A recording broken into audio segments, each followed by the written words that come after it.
L'abbé Badjogo Komla Christophe, le martyr de Yaoundé. Un contexte sociopolitique très tendu, insécurisant, insécurisé et où tous les coups sont permis. Le vice, la méchanceté, le sadisme et la violence n'épargnent personne. L'abbé Christophe ne parlait pas.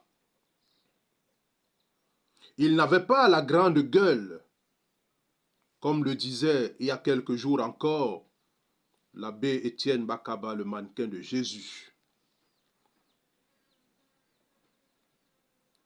Pourquoi l'ont-ils tué? C'est là l'énigme. Il ne mettait pas sa bouche dans les choses des gens, comme on dit chez nous. Le méchant, le sataniste, le criminel n'a pas d'amis. Or, voilà le contexte dans lequel nous vivons. Quand ta tête ne lui plaît pas, il cherche à te tuer. Quand ton comportement le contrarie, il cherche à te tuer. Son maître, c'est le diable et non Dieu.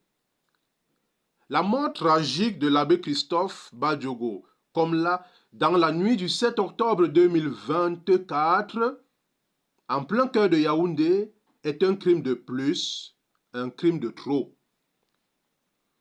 Ce crime crapuleux vient allonger la liste des évêques et prêtres assassinés dans notre pays. Le scénario des assassinats sans scrupules est devenu récurrent. Avec les agressions, les vols à main armée, ils n'ont plus peur de tuer, ils n'ont plus peur de Dieu. Or, la sagesse commence avec la crainte du Seigneur. Psaume 110, verset 10. Si la mort de ce prêtre est inacceptable, c'est parce qu'elle fait rejaillir la douleur du crime odieux de Monseigneur Jean-Marie Benoît Bala le 2 juin 2017. Cet assassinat rappelle la mort de tous ces anonymes que l'on tue tous les jours dans nos villes, dans nos villages, dans nos quartiers.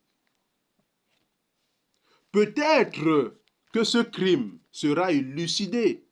Peut-être ne le sera-t-il pas, comme tous les précédents. Mais rien ne nous étonnera plus. D'ailleurs, des enquêtes ont d'ores et déjà été ouvertes pour faire la lumière sur cette affaire. J'espère qu'elles se refermeront en laissant entrer la vérité qui prendra place à table. Tout compte fait. Nous savons que la vie humaine n'a plus aucune valeur aujourd'hui dans nos cités. Dans un contexte insécurisant et insécurisé, on n'a plus peur de tuer. Surtout lorsqu'on est habitué à tuer et rien ne nous arrive. Personne n'est inquiété.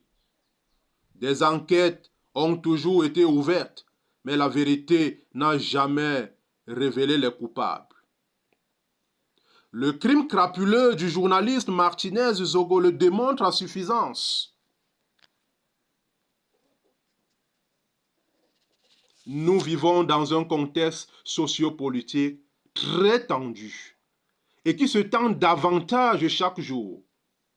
La loi de la jungle semble être la norme et la raison du plus fort est toujours la meilleure. Ici, tous les coups sont permis.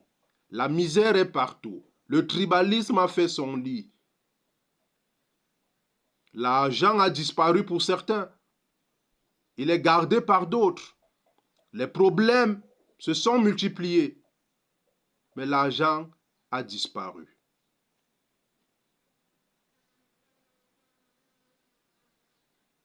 Mes amis, mes frères et sœurs, peuple de Dieu, nous exigeons la justice et la vérité sur la mort de l'abbé Christophe Badjogo Komla. à ceux qui nous gouvernent, aux hommes politiques et aux membres de la société civile, nous disons, nous voulons la justice et la vérité sur cette affaire. Nous nous adressons tout d'abord à ceux qui nous gouvernent. Nous voulons la vérité, nous voulons la justice sur le crime crapuleux de l'abbé Christophe Badiogo Komla. C'est un martyr, le martyr de Yaoundé.